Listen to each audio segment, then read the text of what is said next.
Thank God it's Friday and you made it through the weekend, so we did. We'll welcome you to a very special edition of Daybreak Live Extra right here on Dominion Television, your trusted morning companion. A very good morning to you once again. My name is Pat Aito. Yes, so after a long week of news, analysis and deep dives, we are back this morning with a refreshing blend of information, reflection, and of course, good vibes. I am Oluwayemi Adelakun. And I am Samson Balogun. And together we are your morning squad, keeping you informed, inspired, and entertained every weekday morning. Today's show is not your regular Friday. We're taking things a little deeper, a little more cultural, and definitely thought-provoking. But before we get into all of that, how is everyone feeling after the week? Well, I'm doing very fine. And I'm sure, like we always say, something is always happy when it's Friday. He's going to tell us more about that. Maybe we'll interview one of these days to know why. Well, maybe. Well, maybe we'll talk about it. And well, we all deserve a medal for being here. And with the economy, the weather swings, and all the political buzz, it's not been easy as an not an easy ride anyway. But then everyone keeps moving on, and here we are. This Friday. Well, absolutely. This morning we'll start with the break news, bringing you the top stories across Nigeria and beyond. Then we head over to the newspaper stands to know what is shaping conversation across the country. And you know the drill. Politics, policies, and power moves. Exactly. And speaking of conversations shaping our lives, a big story this Friday is one that strikes deep at the heart of our identity as Africans. We are asking a powerful question today. Why are foreign religions dominated and in many cases displaced African traditions and customs? That's right. And our guest this morning is no stranger to this conversation. Joining us is Adiola Yinka Obayedun. Oba Ademola of Ile Yoruba, a respected traditional leader and cultural voice. We'll be sharing deep insights into spiritual and cultural shifts happening across African societies, especially here in Nigeria. And it is just not history, it's our present and future.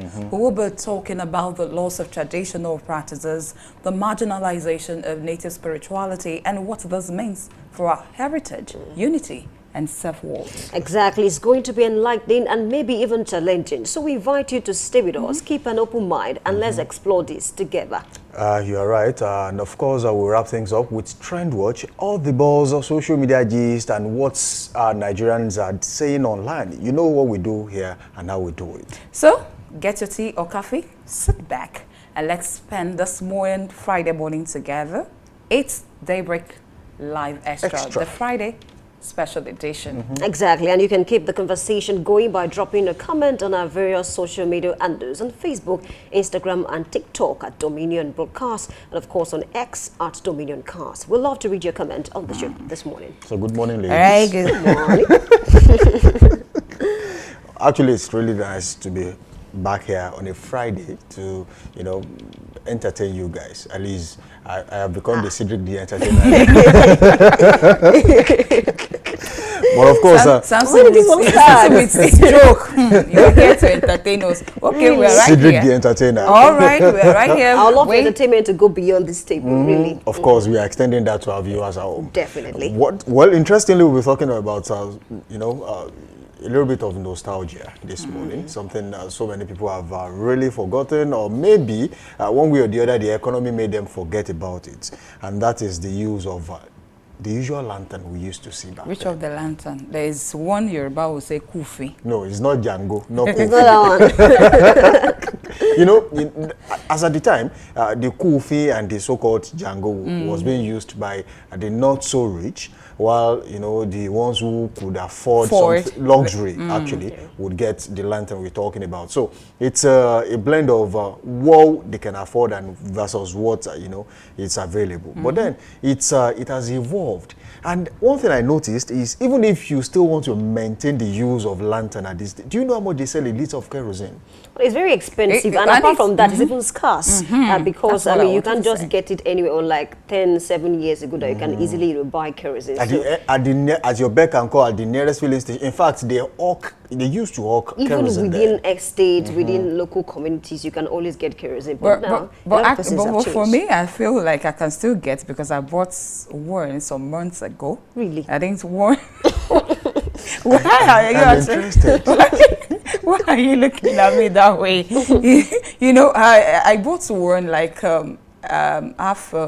There's what they call one. Is it 1 liter? One bottle. Then One bottle. Okay. I I have a bottle. Yeah. Then I bought it, and the woman was like 500. I said, to me, I was like, oh, cheap now, because compared to how much I'm buying, I'm filling 1 kg for gas. Gas. I'm like, oh, cheap now. And majestically, I said, for me, one bottle, half bottle. So I still have it in the house.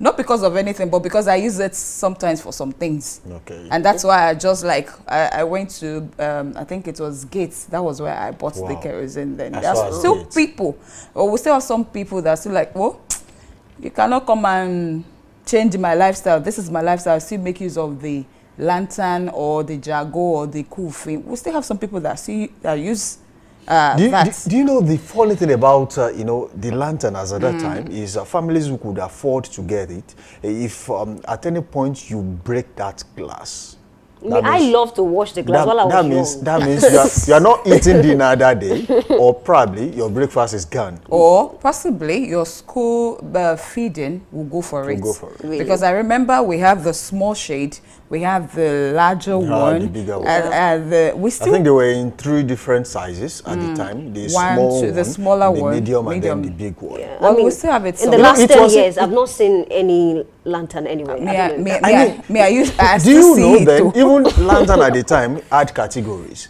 You know, there was one made of stainless steel, there was Yeah. one made of, The I think, tush aluminium. ones. Yeah, aluminium. So Yeah. it means that you will buy what you think you can afford, and of course it will serve you anyway. But then, do you know, as at that time, it's graduated to gas lamp. I don't know if you Yes, saw that. I But used then the I gas used lamp. to see that with the brothers from the north then. So they were always using that. Still used kerosene, but then it's a different one to what we used to see. So they pump that one, and then boom, it's more clearer than this anyway. Of course, and let's talk about kerosene and stove. I don't know if you're familiar with that, because she said she was able to get kerosene. I've not seen people use stove for a while now, but I'm aware that there's a university in Nigeria that does not allow a student to use gas. So they have to buy stove and still buy kerosene. But while I was young, I think stove traumatized me a lot, because I was in charge of doing the dishes, especially the pots, until I graduated from that role and then, you know, passed the baton to my younger brother. So the use of stove, I was really happy when gas came, because, you know, it reduces stress and the likes. Really. Many a times you just get to wash your pot from within, not necessarily Well, from I am too not much from looking at that outside, yeah. side. It saddens me that those people, I mean, those organizations, those companies that manufactures lantern, What are they doing right now? You know, that's what industrial evolution. That's Yeah. that's what industrial evolution is Exactly. all about. You know, when you realize, oh, what you currently produce is currently being phased out of the You system. grow with the society. You grow with the society. Really. You evolve. You think of something else you can bring on board. There used to be a company in Ibadan, somewhere around Sonyo. They were producing something, and at a point they felt like, oh, this is no longer going In to vogue. stand the test of time. Okay, what else can we do that still is still in the confines of what we currently do, and people will Look still at patronize people who us. produce phone. They know that they have to be creative at every point in time, because if you are not, people will go for other brands. So if Absolutely. you stay on one product, on one thing, and then a lot of persons might leave you. In the long That's run. why you see diversification in Yeah. industries. They know, oh, this is what we currently do, but what else can we do that we know that if for any reason we have an issue with this particular product, we can always bank on this. And that is, but then it takes industrial ingenuity to actually be able to maintain that, because it is one thing to maintain a product standard in the market and then Yeah. do something else and still be able to do the same thing the same way you've been doing it and still get the same result. So if you cannot do two things together, multitask, and be able to think about how to manage two products, 3, 4, 5, we have some companies that have about 200, 300 different products, and I mean, they're I've doing seen fine. companies, they Yeah. do the same thing, but they have different names. Different Talk about names. noodles. Yeah. I don't want to mention brand names, but Yeah, we've seen companies, they produce noodles, but they have different Different names. others. Exactly. So now it depends on what you want. What you want. They should all know that all these products will not be phased out of the market at the same time. So while they are thinking of doing this, and you think, oh, we no longer like this product, they're already thinking of what else can we bring about. I can remember a particular brand of drink that was being used out there. People used to drink it heavily, and at the point people said, oh, welders were using it to actually, Losing bolts. And then all of a sudden they decided, oh, okay, if that's what you want, Let's do you stop know that all they did to make that product a little bit acceptable to the people now is to just add water? All right, new Gen Z. I know new Gen Z want to know what is Koofing, what is Jago, what is Lantern. All what they know now is gas. That's Well, make life easier. well, we keep the conversation going via our social media handles of Facebook, Instagram, TikTok, YouTube, LinkedIn at Dominion Broadcast, and on X, formerly Twitter, at DominionCast. And of course, you can watch us and listen to us live on www.dominion.org.ng. We'll be back in a bit. Stay with us.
A very good morning to you. Welcome to Daybreak News on Dominion Television. I am Pat Aito.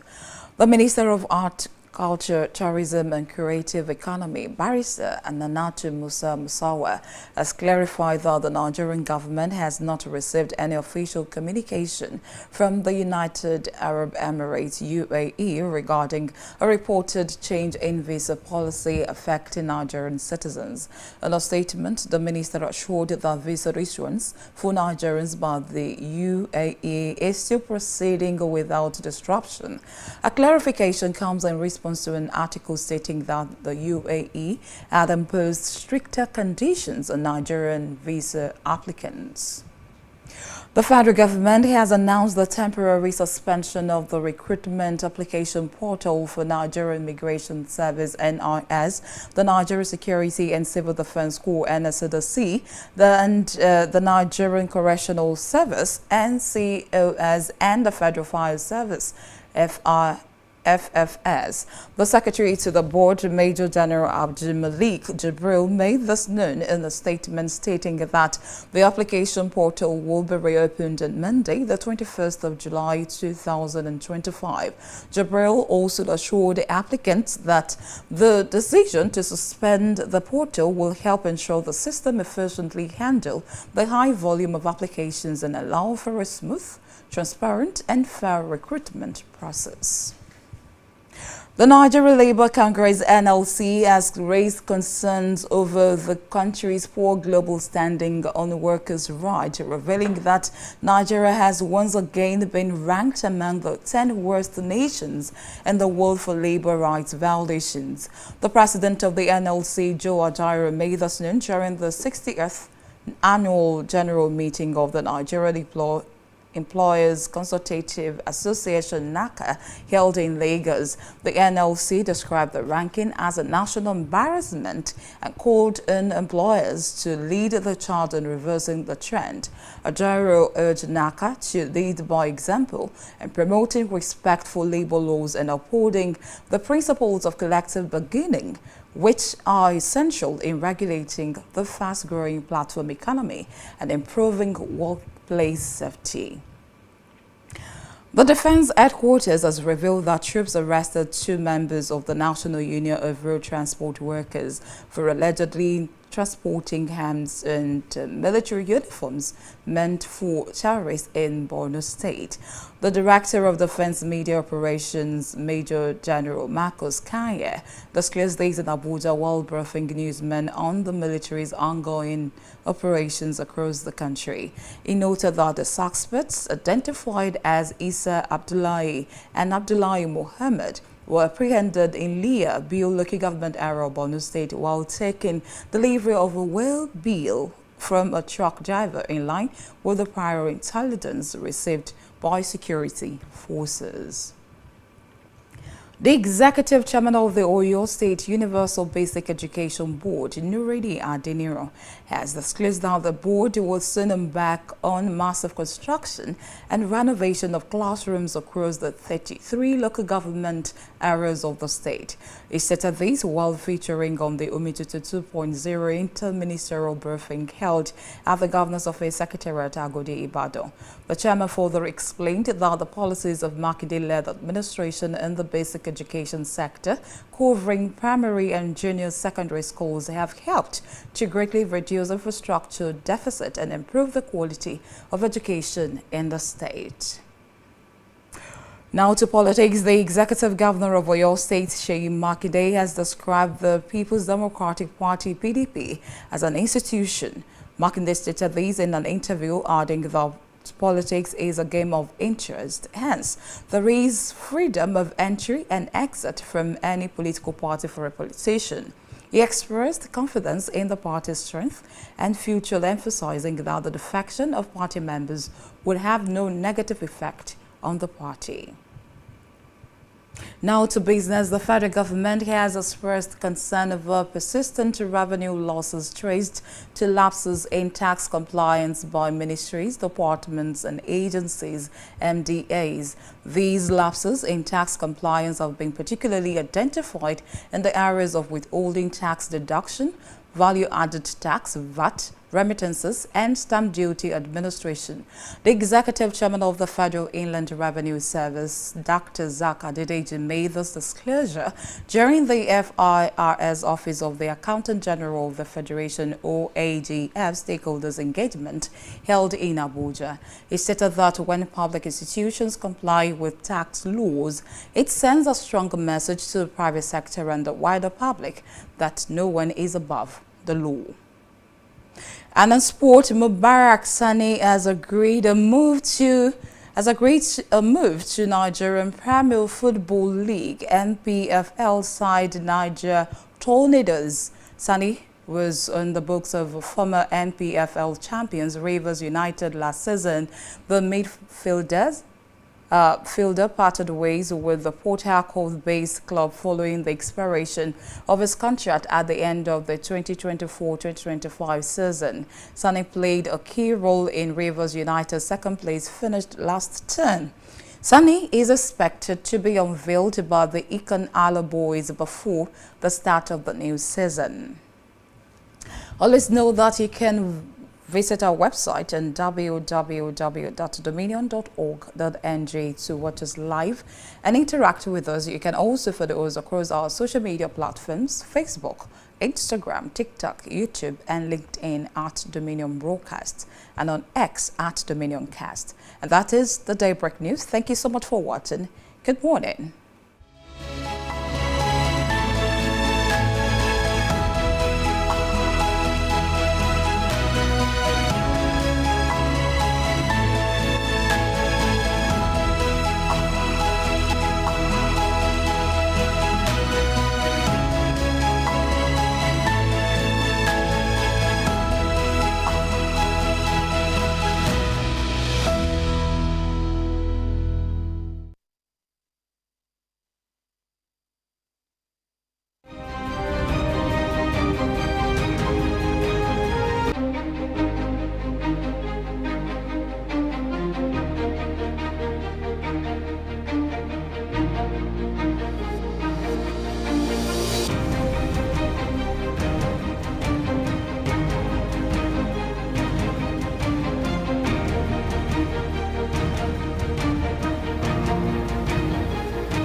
Oranges are a highly acclaimed citrus fruit, celebrated for their delicious juicy pulp and vibrant orange color.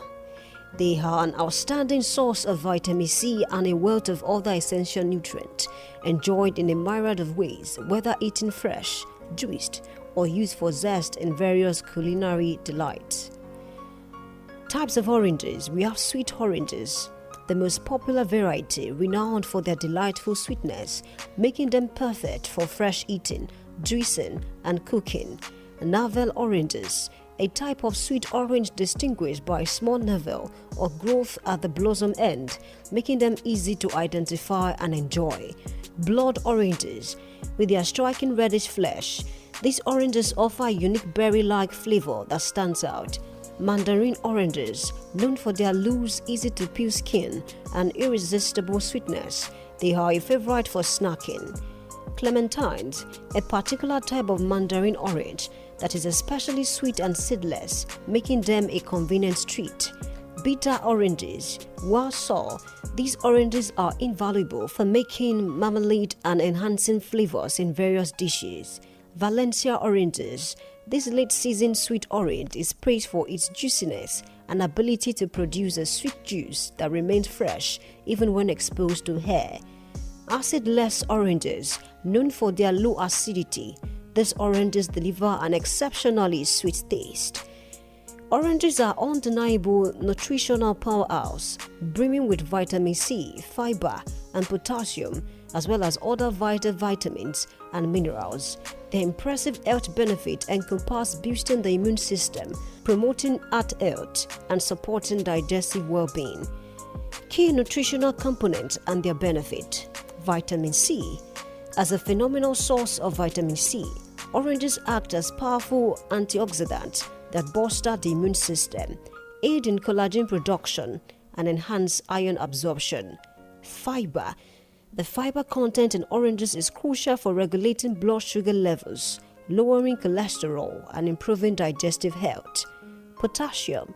This essential mineral effectively manages blood pressure, supports muscle function, and maintains proper fluid balance. Other vitamins and minerals. Oranges also provide important amount of vitamin A, calcium, folate, and various B vitamins. Nutritional value per medium orange. Calories approximately 60 to 70, fat 0.2 grams, protein 1.2 grams, carbohydrate 15 grams, fiber 3 grams, sugars 12 grams, vitamin C 70 milligrams, exceeding 100% of the daily recommended intake, calcium 5% of the daily value, potassium 5% of the daily value, folate 9% of the daily value. Health benefits. Immune system support. The vitamin C and antioxidant in oranges empower the body to combat infections and illnesses effectively. Heart health. The combination of potassium and fiber works brilliantly to regulate blood pressure and cholesterol levels, significantly reducing the risk of heart disease. Digestive health. The fiber in oranges promote robust digestion and helps prevent constipation. Skin health. With essential vitamin C for collagen production, oranges contribute to maintaining healthy and youthful skin. Reduced inflammation. The antioxidant in oranges play a pivotal role in lowering inflammation and reducing the risk of inflammatory diseases. Embrace the nutritional benefit of oranges and incorporate them into your diet for a delicious and health-enhancing experience.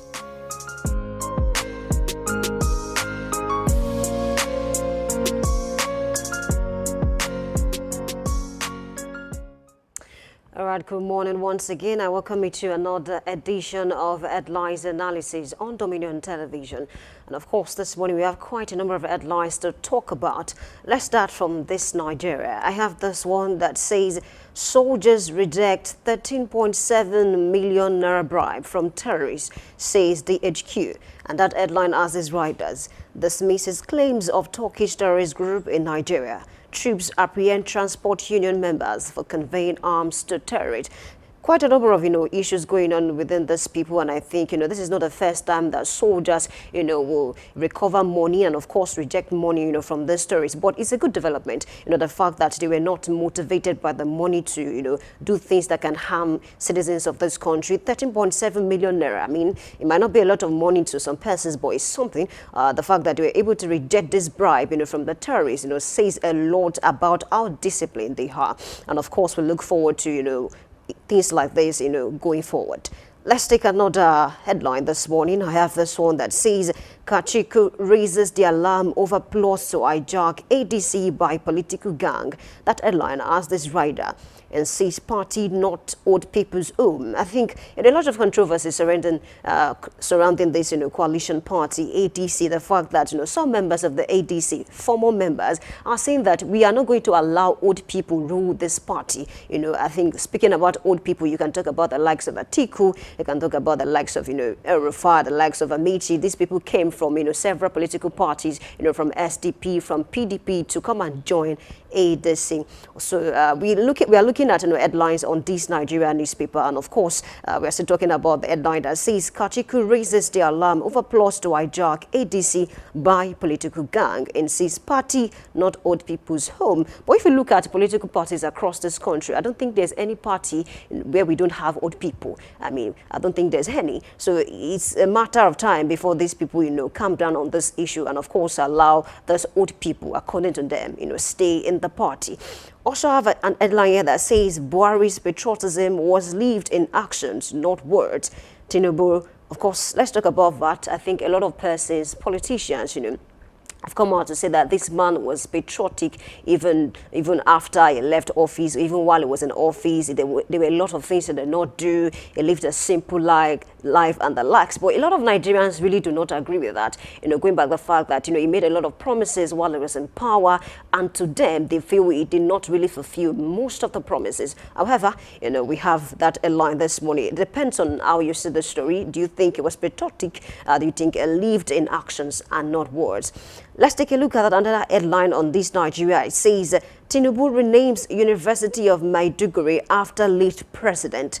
Honestly, I would love to discuss this with my analyst this morning because, state governors and president also, they are into, renaming top universities in the country, polytechnics, after late, politicians and, of course, notable persons in the country. I want to know, really, when you rename a university, does it reduce the credibility? Does it reduce the popularity of that institution? It's something we should look at this morning. Let's cross over to the Guardian newspaper. I have this one that says, ADC demands audit of refineries, alleges wastage of $20.8 billion. I think ever since APC came into power, about $20.8 billion has been spent on actually working on the refineries to make sure that these refineries work perfectly. And of course, the coalition ADC have come out to say that, what, before these people think of selling off these refineries, because, the conversation is ongoing, whether these refineries will be sold, but then we want to know who are those that we buy off these refineries? So the ADC is coming out to say that even before you attempt to sell, can you do an audit on this money that has been spent, $20.8 billion. And of course, I think ever since, President, Tinubu, came on board, about, $2.8 billion has been spent on actually trying to make sure that the refineries work perfectly. So we have $20.8 billion. So they need to account for this money. I think that's what ADC is saying before they think of selling off these refineries. We'll talk about that, extensively this morning. Let's also look at this headline that I have, and it says Amnesty faults Tinubu's empty directives against attacks, and killings. Of course, I have another headline that says rising youth population may mar national progress. NPC warns. Really, would that really mar national progress? I really do not see it that way, because I feel like, when population increase, it should be a benefit, to the people in terms of manpower, in terms of, human resources and the likes.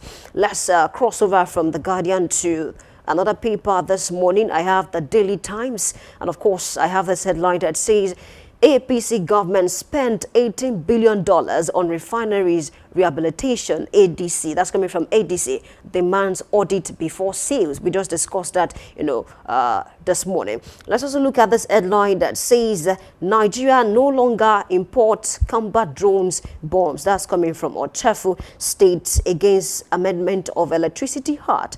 Let's leave Daily Times and cross to This Day newspaper. I have this one that says Tinubu immortalizes Buhari, renames University of Maiduguri after him, and says he was a patriot indeed, not word. Akpabio, he was a principal, dutiful leader. And of course, from Abbas, he says he was no ordinary figure in our national journey. A lot of things has been said concerning the former president of this country. And of course, the University of Maiduguri has been renamed after him. However, I checked, social media yesterday, and quite a number of students complained bitterly that, why is it that, they just wake up and discover that, their school has been renamed after one top politician. And of course, even with that, a lot of persons agree with, President Bola Ahmed Tinubu, because they feel like, former President Muhammadu Buhari is a top figure in the country and, of course, should be immortalized. Of course, we might talk about that, this morning. Let's cross over to The Nation paper this morning. I have this one that says Tinubu leads reign of tribute for Buhari special facts session. That headline asks this rider, University of Maiduguri renamed Muhammadu Buhari University. Let's cross over to The Punch newspaper. I have this one that says ADC kickstart 2027 manifesto drive.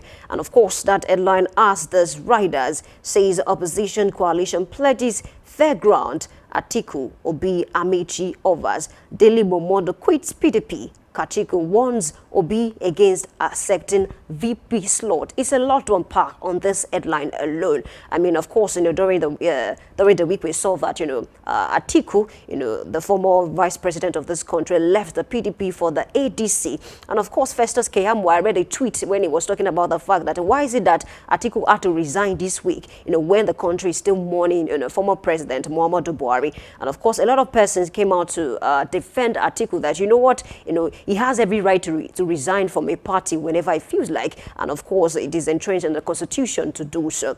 Of course, I have another headline that says Dele Momodu quits PDP. Honestly, I feel like we should expect, more top shots in the People's Democratic Party, quitting the party and leaving for the ADC. And of course, his reason for leading PDP is the fact that, the party has been hijacked by a lot of persons and it has affected democratic principles of the People's Democratic Party. Another headline this morning says Dangote halts fuel discount scheme amid fraud allegations. It's something to look at. And of course, I have this one that says Awujale's too, ruling house kicks off selection, insist on tradition. A lot of controversy, surrounding the burial of the former Awujale Oba Detono.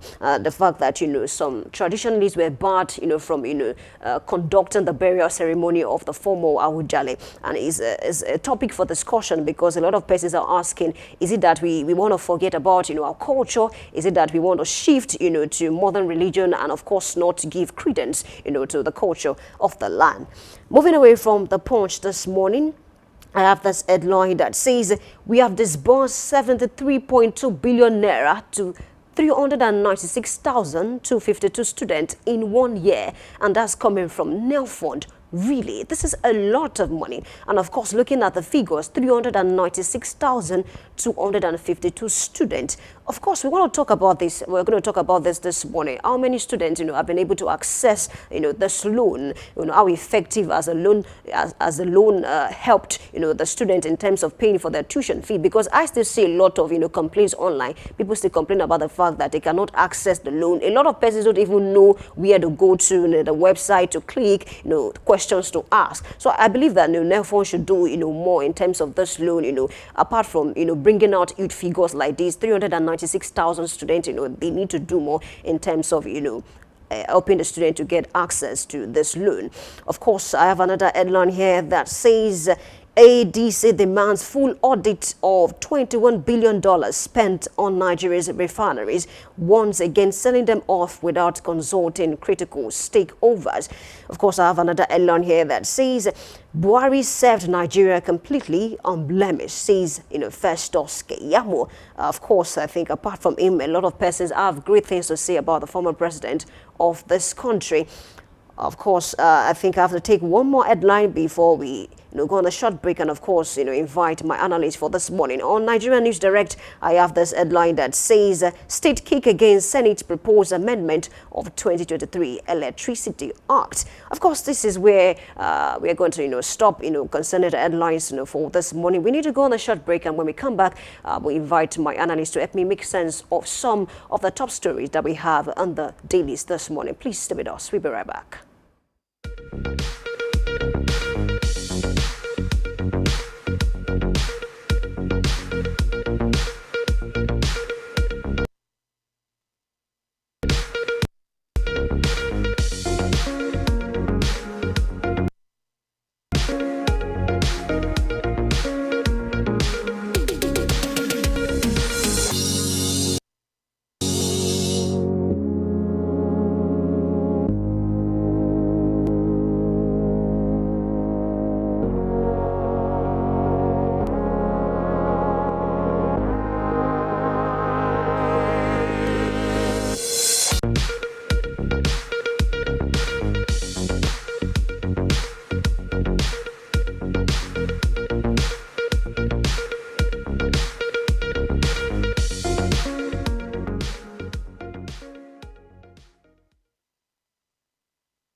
All right, I welcome you back. Thank you for staying with us this morning. It's time to talk about, some of the major stories and details this morning. Of course, I have with me Lateef Aremu, a public affairs analyst, and he's going to help me make sense of some of the top stories this morning. Good morning, Lateef Aremu.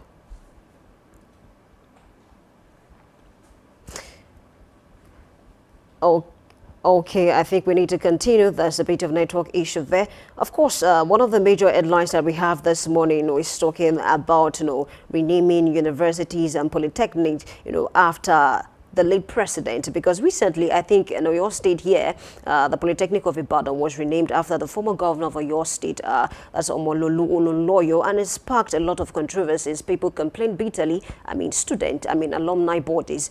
Of course, I think we have our analyst here this morning. Good morning, Lateef Aremu. Welcome on board. Yeah, good morning. It's my pleasure to be with you. Thank you so much. So I would love you to help me make sense of this headline that says Tinubu renames University of Maiduguri after late president. And this is not the first time, that this is happening. Just recently, the Polytechnic Ibadan was renamed after the former governor of your state, as Omololu Olunloyo. Why a lot of persons, appreciate, the president for doing this, student, alumni bodies have complained bitterly about this development. What do you make of this? Renaming these universities, does it reduce the credibility of the institutions? Does it reduce the popularity, or worse, the institution stand for? What do you think? Well, I think for me, we have to look at it from 2 or 3 different ways. The first thing we need to understand. Can I continue, please? Please continue. Should I continue? Yes, please continue. Okay, the first question we need to answer is that, does the president have the constitutional power to rename a university? The answer, yes. That means it is within the power of the president as the visitor of that university to rename the university. Okay. That is number one. So once we have established that, and we have confirmed that the president did not hear, so he has done what is empowered to do by the Constitution. So we don't have any problem with that. The second one is to gauge the reaction of the people to the renaming of that university. So what we do in that area is that, how are the people receiving that renaming? Everybody cannot receive it the same way, especially when an institution is named after a character like the late President Muhammadu Buhari. His death has received mixed reactions from Nigeria. Some have been celebrating and some have been mourning. Some see President Muhammadu Buhari as the best thing to have happened to the Nigerian state, while some see him as the worst thing to have happened to the Nigerian state. So the way people see him will inform the kind of reactions that will meet the renaming of that university. So that is the second one. So on that second part, there is nothing anyone can do about it. People are free to express their thoughts about the renaming, to say how they feel about the renaming. Either they are to commend the president for renaming a university as big as the University of Maiduguri after President Muhammadu Buhari. People who support former late President Muhammadu Buhari will definitely be happy with it. It will be a welcome idea to them. But those who feel that he did not do enough to deserve such an honor from the Nigerian state will see it the other way. So there is nothing to analyze in that aspect. It's just about how people feel about the person of late President Muhammadu Buhari and how they feel about renaming such a big monument after him. That is the second aspect. The third aspect is, if this is going to reduce the credibility or the popularity of the university. I don't think so.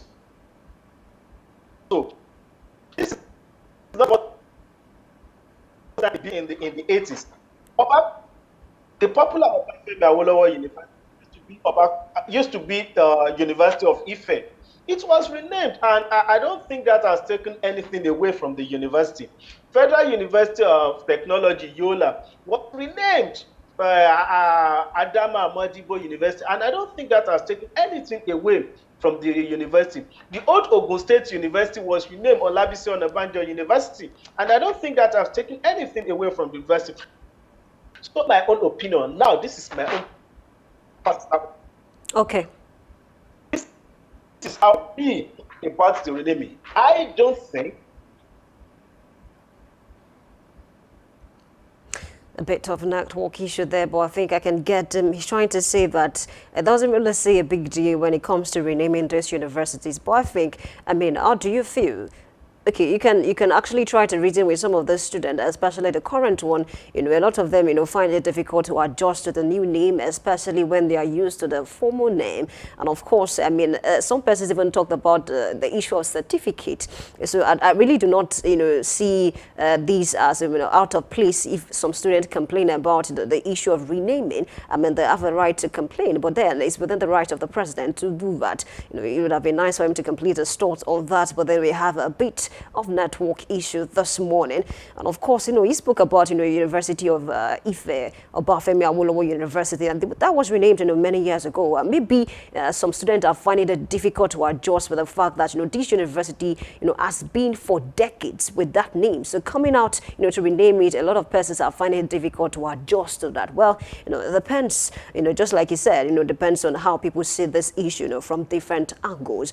Of course, I would love him to talk about this headline. I do wish, you know, he can come back on this Nigeria. It says soldiers reject 13.7 million naira bribe from terrorists, says the HQ. This bases claim of Turkish terrorist group in Nigeria. Troops apprehend transport union members for conveying arms to terrorists. I have a question. Who is financing these people? 13.7 million naira. Because I read the reports, I think, in Plateau State, you know, some terrorists, you know, were actually, you know, were caught, and of course they were able to recover millions of naira, you know, not just in Plateau State, in several other states. So I have that question, and it's a very burning question, that who is financing these people? They have the best of guns, the best of ammunition, they have cash, and they even have the effrontery to actually try to bribe or the soldiers to take money. It's a lot to handle, really. So we want to know who is financing these people, because, I mean, if they keep getting these funds, it will be difficult to actually, you know, curb these, I mean, to the barest minimum. If they have the money,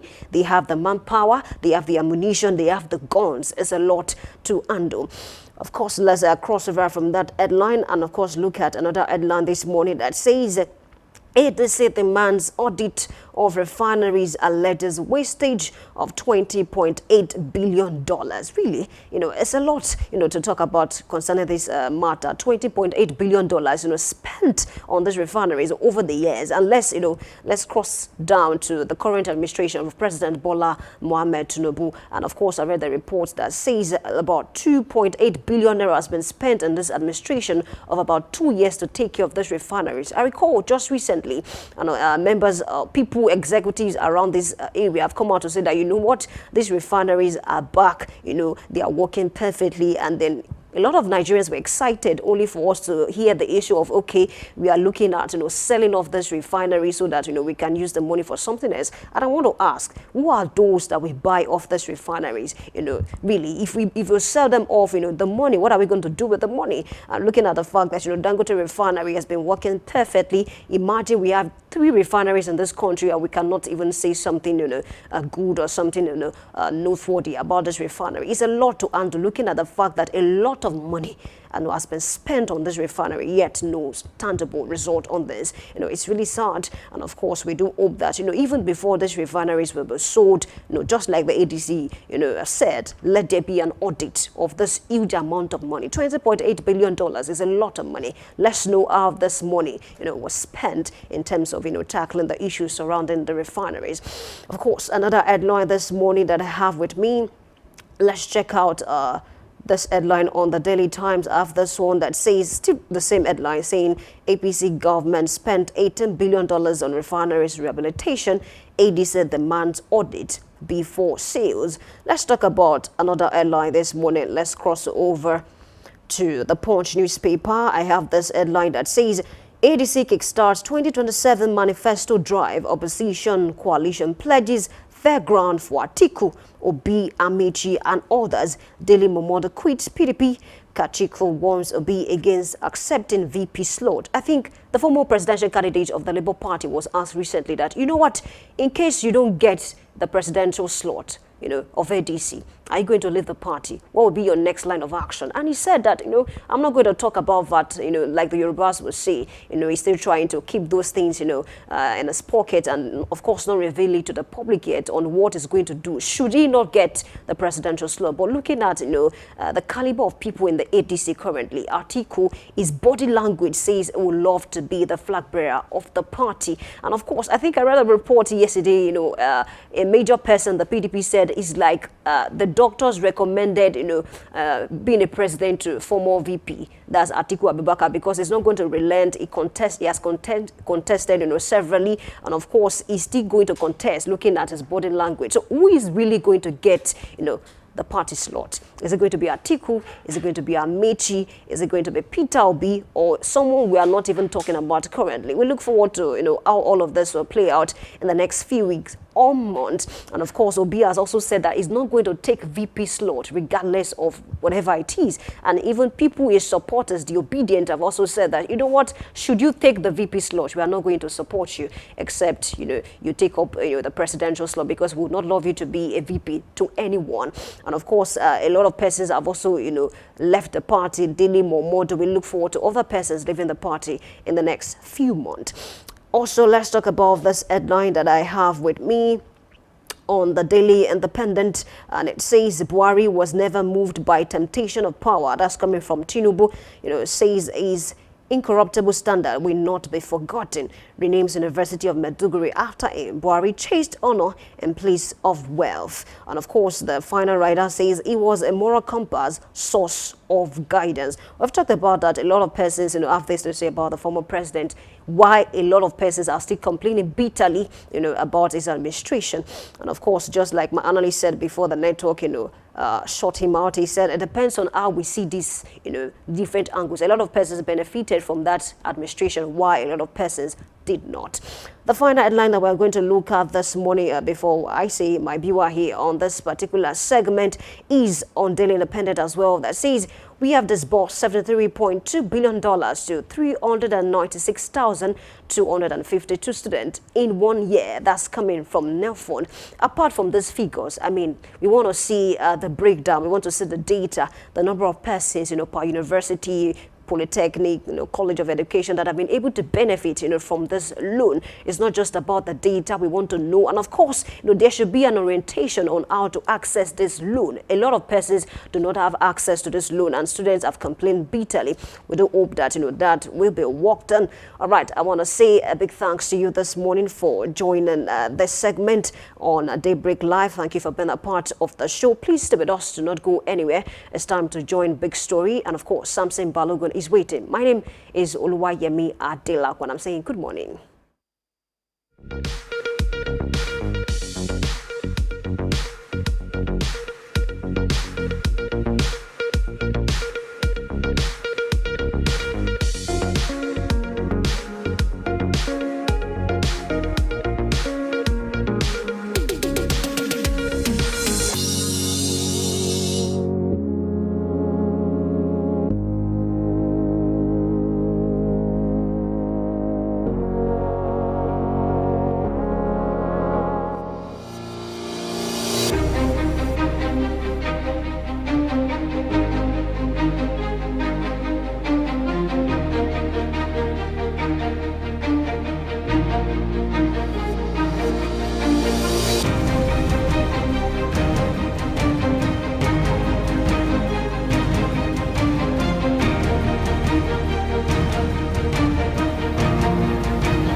Grapes are versatile fruits that grow on vines and come in various shapes and colors, including green, red, and purple.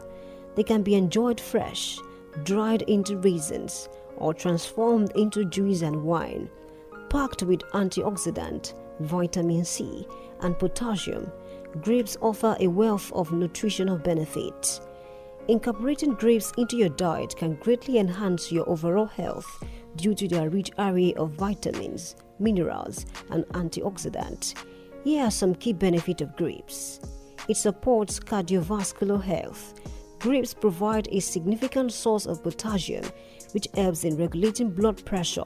Additionally, the presence of antioxidants like resveratrol may offer protective effects against heart disease, making grapes an excellent addition to a heart-healthy diet. It promotes eye health. With antioxidants such as lutein and zeaxanthin, grapes contribute to better eye health. These compounds may help shield against conditions like cataract and age-related macular degeneration, supporting long-term vision. It aids in cancer prevention. Certain compounds found in grapes, including resveratrol and other polyphenols, have demonstrated potential in laboratory and animal studies for inhibiting cancer cell growth. This makes grapes a valuable fruit to consider in a cancer prevention strategy. It enhances digestive health. The fiber content in grapes is beneficial for digestion and can help prevent constipation, promoting a healthy digestive system. It offers additional benefit. Grapes also contribute to immune function due to their vitamin C content and support bone health through their vitamin K and mineral profile. By including grapes in your diet, you can effectively boost your intake of essential nutrients while enjoying a delicious and refreshing fruit.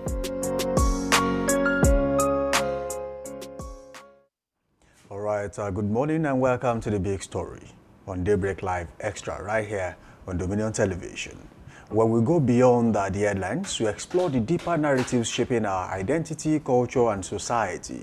I am your host, Samson Balogun, and today we dive into a conversation that cuts across generations, beliefs, and identities, from the arrival of missionaries on African soil to the establishment of Christianity and Islam as dominant belief systems across the continent. The influence of foreign religions has been both profound and complex, but as temples turned to churches and ancestral shrines gave way to mosques, a question still lingers. What has been the cost of this spiritual exchange? Today we examine how traditional African beliefs and customs, spiritual systems have been pushed to the margins, often demonized, misrepresented, or forgotten entirely. Has the dominance of foreign religions led to a loss of cultural identity, or is there a space for coexistence and reawakening?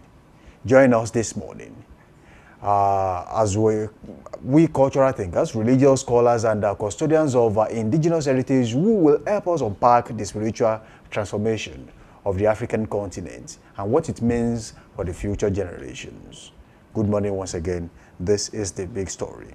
While I'm waiting to have my guest on the show, I have got Yemi Adelakun here. With her, we'll be making a sense of what will it cost the African culture in the long run if the dominance of foreign religions continues the way it is. Good morning to you once again, Yemi Adelakun. Good morning, Samson Balogun. Of course, we have been talking about the importation of foreign religions. Yes. We cannot say emphatically that Africans have not really benefited from the importation of religions, judging by the fact that when Christianity came, brought Western education and a host of other things. When Islam came, Islam also brought some things we'll be talking about on this show. Now, putting this side by side, are we gradually erasing the African tradition? Looking at what is going on, I think we are not, of course, it's a thing of concern that the African tradition is going into extinction, and if care is not taken, a lot of things will go wrong. Because, looking at, what you said, Christianity was brought, Islam was brought. Islam even came, before Christianity, and of course, it has a lot of advantages and some, disadvantages. I mean, a popular philosopher said, religion is the opium of the masses. What does it mean by that? I think it really means the fact that religion has the capacity of dividing people if care is not taken. And then looking at, what religion has done, it affects our politics, and a lot of politicians bank of that. So it does not just affect our burial ceremonies, it affects a lot of other things, politics, economy. A lot of persons will do certain things because they feel, they support this particular religion. So I think it's affecting our day-to-day activities, and whether we like it or not, culture is important to our identity. Because I recall a lot of, historians, Western historians over the years came out to say that, what, African has no history. And how were we able to counter that? The likes of, Joseph Conrad, they wrote books, and the likes of, popular writers, Wole Soyinka, them. They wrote a lot of books to counter Chinua Achebe, to counter the claims that, what, we have history, regardless of the fact that most of this history were not written down. We have this history, and they were able to combat it with, some of our culture, our tradition, some items that we still have, like totems. Recently, I think Benin was able to recover some of these totems. So really, we should be able to defend our culture, because this is why, Western wars don't take us seriously, because they feel like we are quick, to leave out our tradition, for foreign traditions. Really, is affecting us, greatly. Okay, it's now a thing of the mind now that African people tend to water down their own history just to identify with other people. Exactly, it's a thing of the mind, and it's not good for us because we keep, shooting ourselves in the leg just because we want to feel among, or we want to align with these people. We have our own culture, and we should be proud of it. The same way these people are proud of their culture. If you visit Brazil today, there are some places in Brazil you'll be shocked about the kind of dance they still do, the kind of attire they still wear. They are so intentional about their culture. So what is wrong with Southwest majorly? Really, we are quick to do that. All right, thank you, Yemi Adelako. We'll go on a short break now. The show is still Daybreak Live Extra right here on Dominion Television, and this is The Big Story. And when we return, The Big Story continues. Keep it locked here. The man is here.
Welcome back from that short break. The show is still Daybreak Live Extra right here on Dominion Television, the Friday edition. And of course, this is the big story.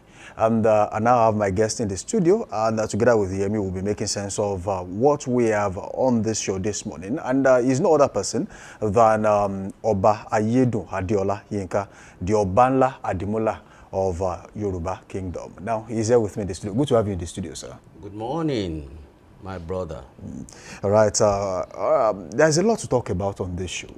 And people have been talking about the fact that Africans are gradually erasing their own history, whether knowingly or unknowingly.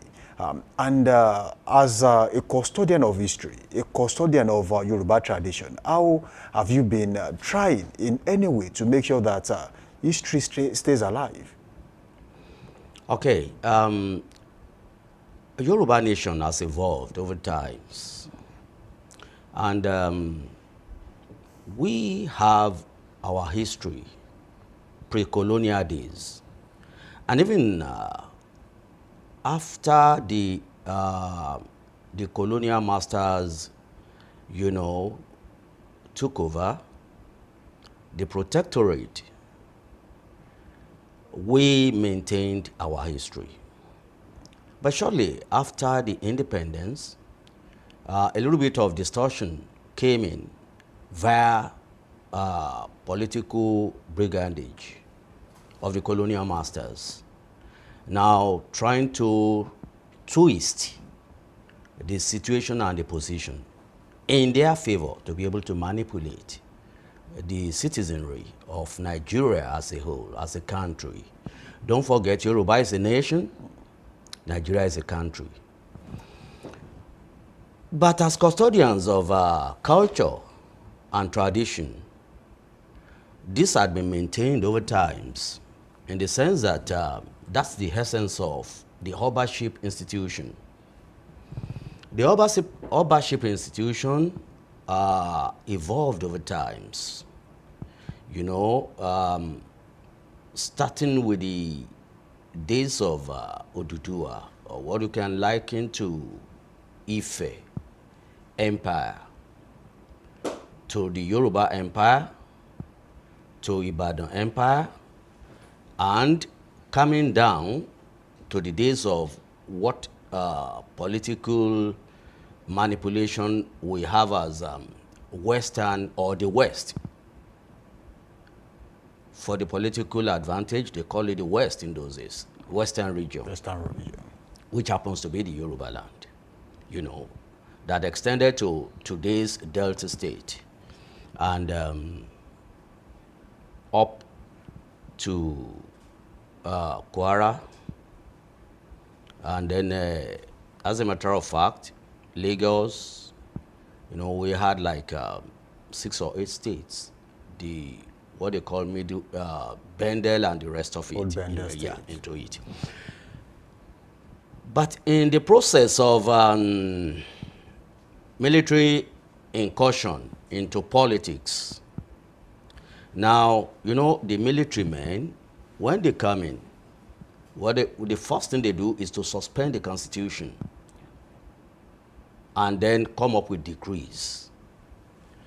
So when they suspend the constitution, then you have nothing left other than being rolled on into the military dictates. But the Obaship institution, as I said, had been intact, maintaining the culture. And when we say the culture has to do with the way of life of a people at a given time. Some people say Africans do not have history.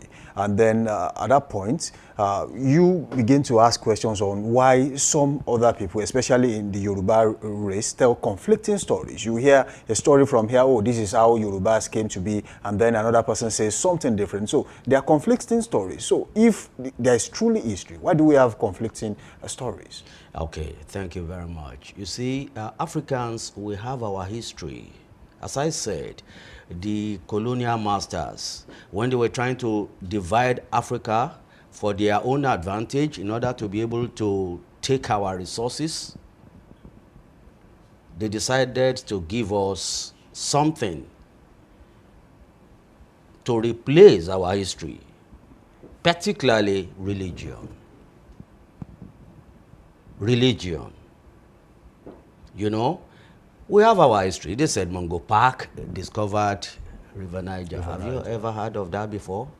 It's in the storybooks. It's on. Okay, it's but on. when Mungo Park came to River Niger, some people took him round.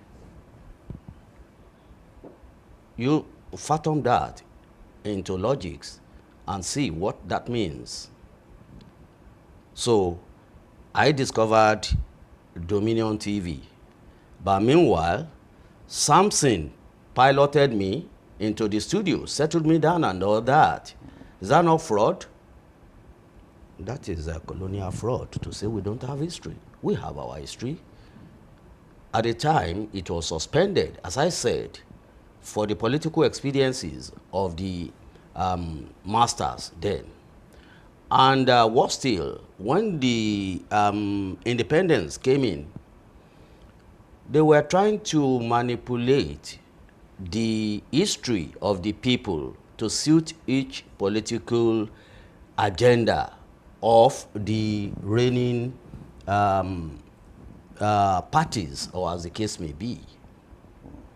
Now, let's narrow it down to the Yoruba race. Okay. Yoruba race is known to have a rich history, culture, tradition, and so many people tend to learn about the Yoruba people just because they know that there's a special way of doing things. Now, we want to go into the obaship and rulership in the Yoruba kingdom. So many things have been happening lately. And do you think the effect of the incursion of the colonial masters watered down the Yoruba kingship to an extent that so many things are happening now that some people call it an anomaly? Quite right. It did. The colonial masters started the damage. They handed over to our political leaders, what we can call the founding fathers of Nigeria then, the First Republic, or as the case may be, the people that took over from the colonial masters. Because of the Western orientation that these people had, you know, when they were agitating for independence, they were one. We talk of Pan-Africanism, of the then Dr. Kwame Osage Nkrumah of Ghana, Dr. Nnamdi Azikiwe, Chief Obafemi Awolowo, and the rest of them like that. So, but soon after they took over, when we had the independence, then one would have expected the political dynamism of the people to be domesticated according to the culture of the people. That's what it has to be. Unfortunately, a new system of governance got imported, and that's when you had the parliamentary system, presidential system, or as the case may be. Now, this led to the drift of the system of the people, the customs, the traditions, the values, the ethos of our forefathers, which were there. Don't forget, in the days of Oduduwa at Ile-Ife, Ile-Ife had, as a community, had their own system of governance. There was many obas within the community, or the Ife, you know, kingdom then. But Oduduwa came in and organized them into a cohesive kingdom, which he led as a powerful man. Now, from there,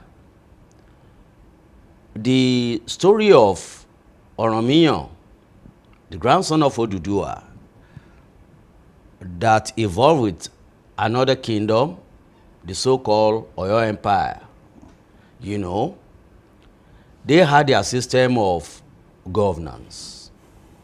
Benin, they have their system of governance, the Ogiso system, before Oromiyan got there. Now, when you look at the Yoruba culture, you see, the Yoruba people, very specially blessed nation of the world. They had and they have their own system of governance. For instance, in Oyo Empire, we have the Oyomesi system of governance, which predated the colonial, maybe the Western presidential system, or the so-called parliamentary system of government, or as the case may be. In Oyomesi system of governance, we have the Alaafin of Oyo as having to be the head of the executive arm of the government. Who are the Oyomesis? The Oyomesis are there as you have the Senate, still intact till today. Then we have the Odonis as the judiciary. They are in charge of discipline and administration of, what do you call it? The system of law or judicial aspect to be able to put checks and balances. Alaafin doesn't have the absolute power of himself. Oyomesi can checkmate him till tomorrow, till today. Oyomesi can even impeach by saying, "Wipe ki oba koshiba." Yes. So we have that. That predated presidential or parliamentary system. What nonsense are they telling us that we don't have? We have. It's even better. As a matter of fact, should we not ask for what we can call a reparation for stealing our system of governance and then giving it this English coinage and calling it this or that? So we have. But it's unfortunate that the greed in African man has created some problems. What we call leadership has to do with service. But what do you find today? Leadership in governance is like business. They want to make money. Money they cannot spend. I think that's a madness. So, way back, when leaders will evolve, you don't need to have money. You don't have to be a billionaire. It has to do with the candle in you, the anointing. That's why in some cases you hear that one differ, or it was adjudged that somebody like this should be the leader, even where Ifa will not come in. So, and the person will be there to serve, but not to count in billions of naira that will have been, amassed, stolen, embezzled.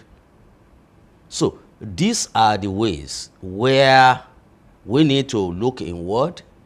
And if there is anything that we can do to regulate our system of governance with our people, to know that when you are going into governance, you are going in to serve and not really to amass wealth. Okay. Okay, so I have a question for you, sir. Okay. Thank you very much. You spoke about the fact that, colonial masters came to disrupt the culture, our culture. So I want to ask you, would they have been successful without the effort, or let me say, because some African leaders collaborated with these people. Because we've read history that a lot of them, even they had a lot to do with trading of slaves. Slave trade. Exactly. So they helped these people. That was what we read. But I would love to hear your opinion on this matter. Would they have been successful without their input? Oh, you're absolutely right. There's no way. Wọ́n ní tí olèlé ò bá jà, títà ò lè rí lékó. But that implies that if there's no insider collaboration, there can never be external invasion made successful. So, and as you said, yes, that happened. The so-called slave trade masters, they came in with gin, bags of salt, and money, and some other things to give to these, our so-called leaders, our forefathers, our obas particularly, in order to be able to trade their men into slavery. That happened, no doubt. It was a kind of a system that was made regrettable in the African system of governance and rulership. So, and that was why Lagos particularly, you heard of Lagos Colony? That was where the slave masters were, harbor and then ready to pack our men away into slavery. So, and we thank God for the abolition of our slave trade, which made us to be able to settle down in a way and see to what we can do for ourselves. And then the fight for independence, which again granted us the republic, for which we are still trying to work out, Okay. Yeah. Okay, so let's talk about religion. Let's look at the current burial that was done for Awujale of Ijebu-Land of Adetono. Yes. A lot of persons have said that because of the concept of Western education that has crept into our culture, it has affected a lot of things. And most traditionalists I read online, they have come out to say that around this time a lot of persons are saying because they are educated, they traveled abroad to study, they really do not see the need for some of this traditional right and culture. What do you make of that? What's the role of education in all of this? Education. When you talk about education, you see education has to do with having to be cultured for your future engagement. Do you know education can be informal? Yeah. Okay. If you agree on that. Now, that some of us travel abroad or something, okay, let me be precise. The then Prince Sikiru Adetono Kayode was away in UK for accountancy studies. When in 1959 or thereabout, and then there was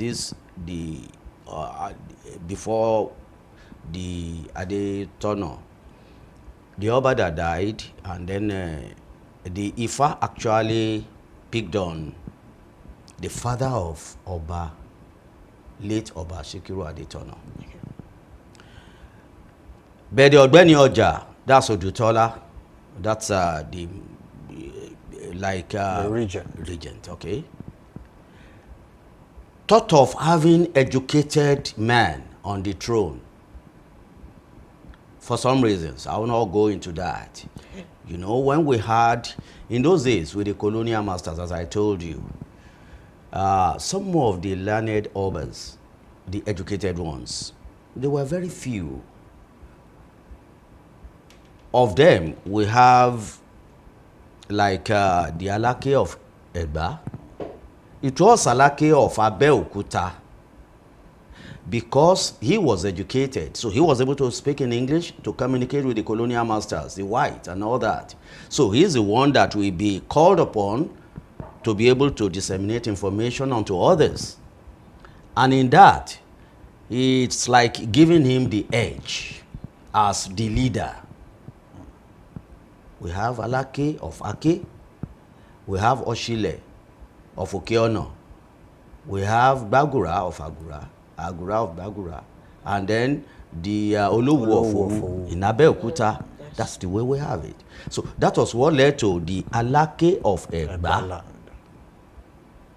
So, and with all this, don't forget, the Yoruba nation have the tribal groups, as in Egba, Ijebu, Oyo, Ondo, Ekiti, Ijesha. No, Ijesha, Igbomina. Okay. These are different clans. Tribes, yeah, within the Yoruba nation. So, Ogbeni Oja Odutola then thought of, oh, we should have educated man on the throne. And so that was how he persuaded the father of Shikiru, Kayode Adetono, Prince then, who was away in London in studies of accountancy, to say, let your son be. So he went for the late Oba Shikiru Adetono. As a matter of fact, when that happened, as what I can tag a radical on the throne, the then Prince Shikiru Kayode Adetono, when he was approached, he was in London with the likes of, I don't know whether you know them, Bola Ige, Ajay Igbe, you know, all these ones were, those were the contemporaries studying law. So when he was approached, Oba Shikiru Adetono told them when he was being invited to come home for this assignment, he said, no, they better leave him. He said, no, why? He said, no, it won't work. Oh. It won't work. He had other plans for himself. No, not that. Shikiru Adetono had been I won't call him a revolutionary, but a kind of independent mind. Okay. A radical. Self-assured. Yes. Who felt that, look, and you see, the truth of it was that he told them that they better leave him, because some of these things that they do, that he may not agree with some of them. He made it clear. And it was these two people that I said, the Ajay Igbe then And Bola Ige. And Bola Ige, who said, don't worry, you go first. Go and have it. But if eventually it wouldn't work, then come back.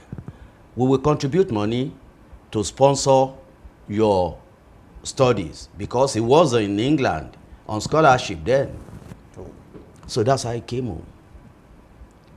So, from day one, he had been a radical.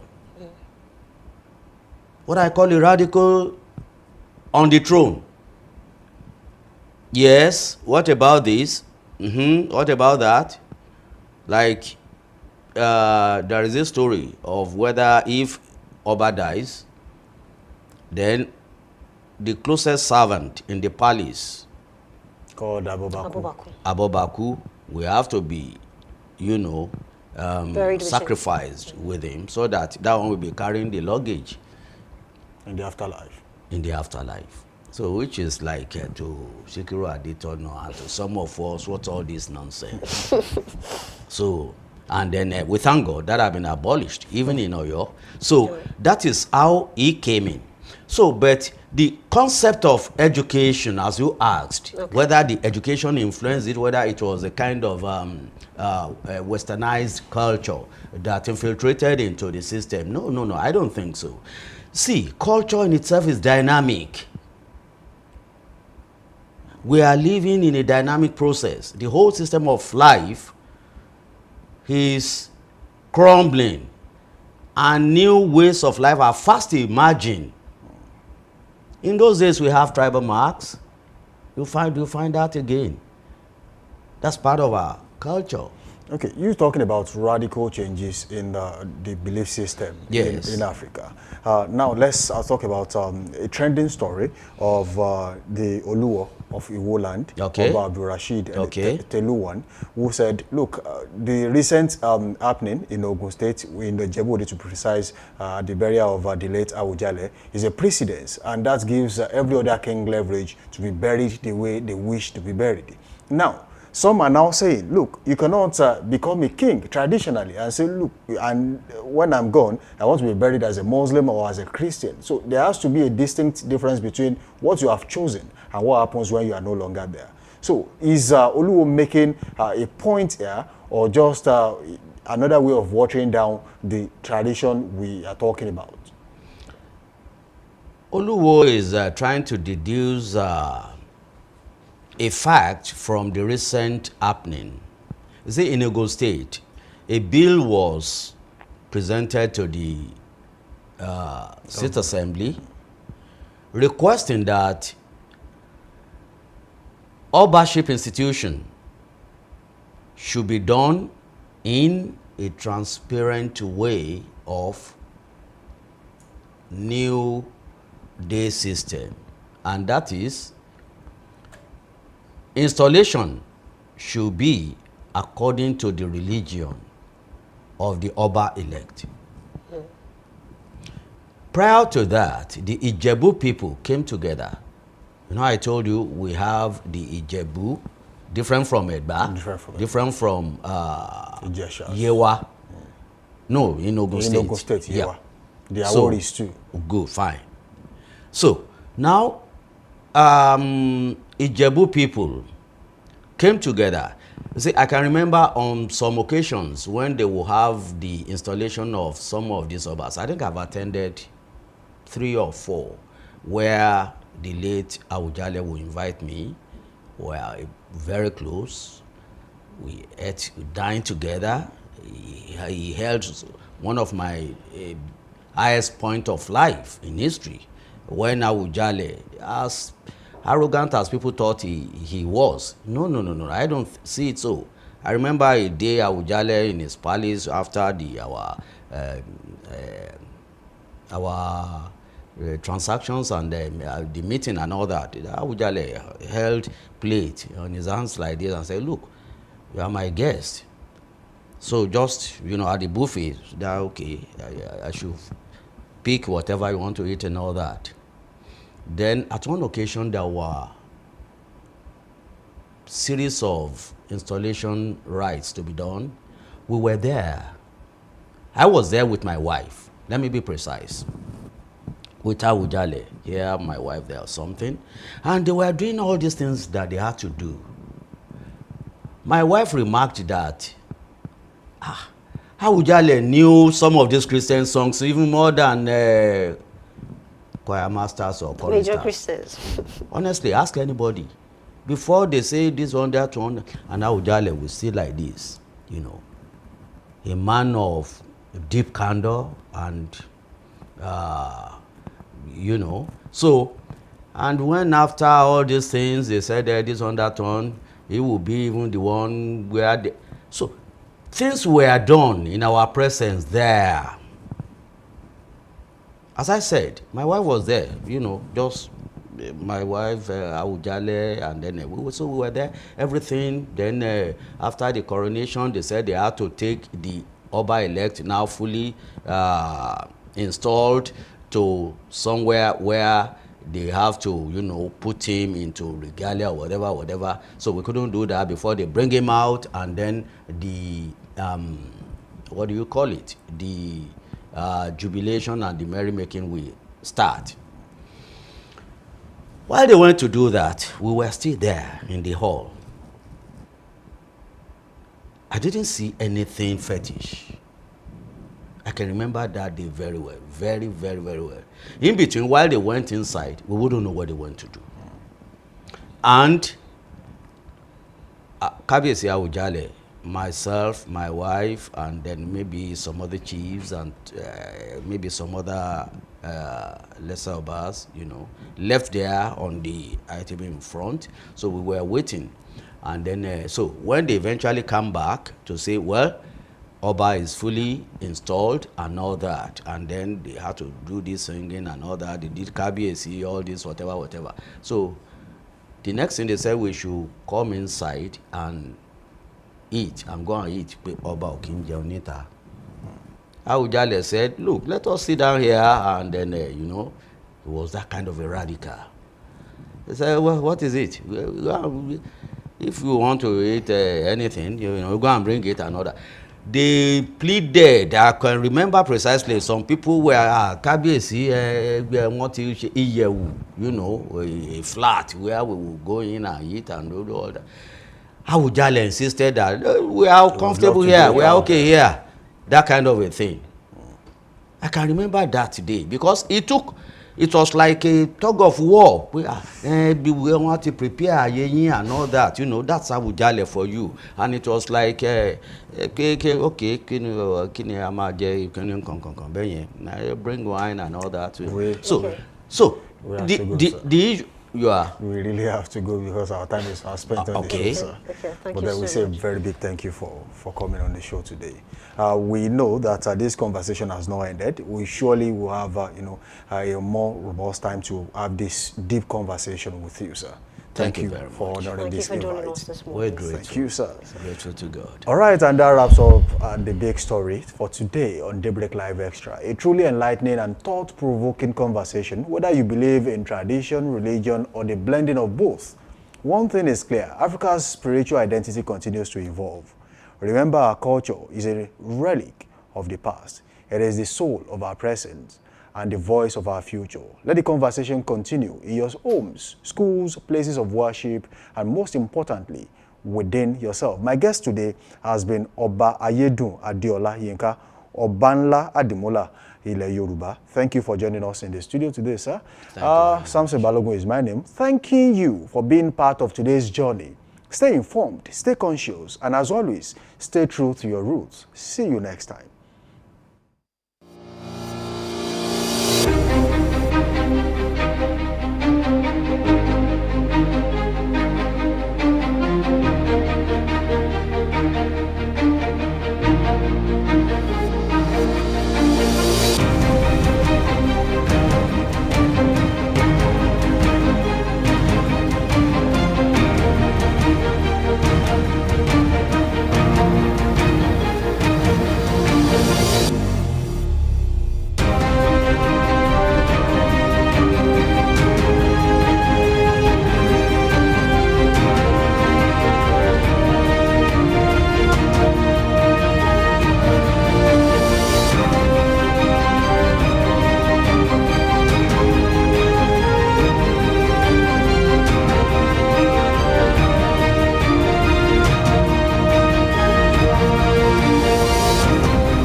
welcome back from that short break. The show is still Daybreak Live Extra right here on Dominion Television, your channel of choice, where inspiration meets entertainment. Now it is time for Trend Watch, and I still have the Friday Queens on the table today. So together we'll be doing justice. This kind of conceptualization, Friday Queens.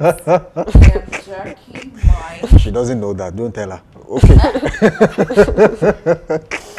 Okay, we've got something really important to discuss on Trend Watch today, and that has a lot to do with Lizzie Anjorin, who is known for usual outbursts on social media, and she found a counterpart who their energies really do match, and that's Iyabo Ojo. So, while she was, celebrating the wedding anniversary with her husband, then she wrote a lot. There was an epistle, and that was about some lies Iyabo Ojo once told her and things like. I mean, while you are celebrating, I don't think you really need the drama. Me, I wasn't thinking, is Iyabo Ojo part of this marriage? Because is it for relevance? It looks as if she's part of the marriage, and then maybe I don't know what is going on, because a lot of persons are saying she made that post about Iyabo Ojo in as much as she was trying to celebrate her 50th year in marriage. It's a lot to undo, and it didn't just start today. We've seen issues whereby they will banter each other online, insult each other online. We don't really know what is going on between these two. A lot has not been said concerning this matter. Maybe. Well, my own is, they've had this issue for a very long time. I wouldn't say the issue of Yoruba would say Emi Oju, Iwo Oju, Melo, and superiority battle. Okay, so now we're looking at it like the other day, Iyabo Ojo went to court, and it was like, you people should go and settle your matter at home. And now coming with all this one, Lizzie Anjorin started it. So Iyabo Ojo is with full energy, like fight to finish. Once you see Iyabo Ojo on a black bonnet, you know something's about to go down. So I look forward to a day when they will settle this matter, because I mean it's long. Do you really think so? I think they have both decided to make these, their daily hustle now. You say something, I reply to you. And I'm beginning to think this is a barista collecting kind of thing between them. Back then people thought they were actually having conflicts, but behind the curtains they were really good friends. Well, but this one is really a conflict. And not it's a serious one, honestly. Because if you're not like you're saying, Kollington and Barrister, the Barrister and Kollington is quite different from what we were saying with Lizzie. That was more like a Cold War, really. But this because if you are not having issues with Iyabo Ojo, why would you drag Priscilla into the matter? Really that just got married? Imagine saying, "Oh, you lied to me that Senator Dino Melaye gave you a ring, a diamond." I mean, is it even necessary? I think it has come to, she trying to release some secret. Exactly. And I trust Iyabo Ojo, she's going to come back on this, really. And the truth of the matter is, when things happen between the two of them, they try to keep receipts. They keep receipts, and then when it happens, they paste it out. That look, you said this at so time, you did this at so time. So there are evidences for everything they did, and it's beginning to look like, when will this ever end? And I think another aspect to this issue is the fact that they have supporters on different sides. When Lizzie Anjorin comes out to talk, our supporters will also come out to defend her. The issue is escalating. When Iyabo Ojo does our own supporters also come out to defend her. There was a time around last year, it was really serious. A lot of people are asking, what is really wrong with Lizzie Anjorin and Iyabo Ojo? There's something that they are not talking about, honestly, beyond all of this insults online. Who are you supporting, Lizzie Anjorin? None. I'm on the fence. I'm really not a fan of this. I'm on the fence, really, because I don't know what's going on between both of them. Well, away from that, let's look at this story again from, we have the story of this guy, Scott Ngoma. A lot has been said about themselves. Style activists remanded for cyber stalking defamation. Honestly, I think he has been arrested. I have a post here that says the Nigerian police force has again told the side of illegality by detaining our client, Mr. Scott Ngoma, today for purportedly defaming PWAN, assuming but not considering that his videos by any means defame PWAN. I think I read some tweets that talks about the fact that this is not the first time that Scott Ngoma will talk about this particular brand, and of course I think someone close to him said they have submitted a lot of issues. People have issues with this particular company, and they've submitted a lot of petitions just to back some of the things that Scott has been saying about the brand, that they're taking people, people have been complaining about the fact that they pay for lands or properties and they're not getting getting it. So it's something that, you know, the security people must look into, apart from the fact that he was arrested. And aside from that, even in Nigeria, it's not really easy to be the outspoken one, actually, because many times you'll be the one to suffer the consequences of what so many people have done. And then if you, the kind of bashing you receive, looking for a scapegoat. To now say that even people you are fighting for will also be giving you, you know, cold shoulders. I mean, look at VGM. Some of them will not even been give arrested you support. severally, so I think he's ready to toe that part. He knows what he's going into. I mean, before you come out to talk about big brands like this, you know that anything can happen along the line. We might just have another VDM on our table. But in all, his bill application has been scheduled for Monday, the 21st of July. 2025. So let's see what comes out of it. Yes, exactly. Something good will come out of it. All right, thank you for being a part of the show so far today. It has been a wonderful session with you all, and I will say thank you for joining us. Do not forget to keep the conversation going by linking up with us on all social media platforms, Facebook, Instagram, and TikTok at Dominion Broadcast, and on X, formerly Twitter, at Dominion Cast. You can also watch us live on our website, www.dominion.org.ng, dominion.org.ng. Of course, this will be the convenient time to draw the curtains on this Friday edition of Daybreak Live Extra on Dominion Television. So, as we enter the weekend, enjoy minimally. Samson Balogun is my name.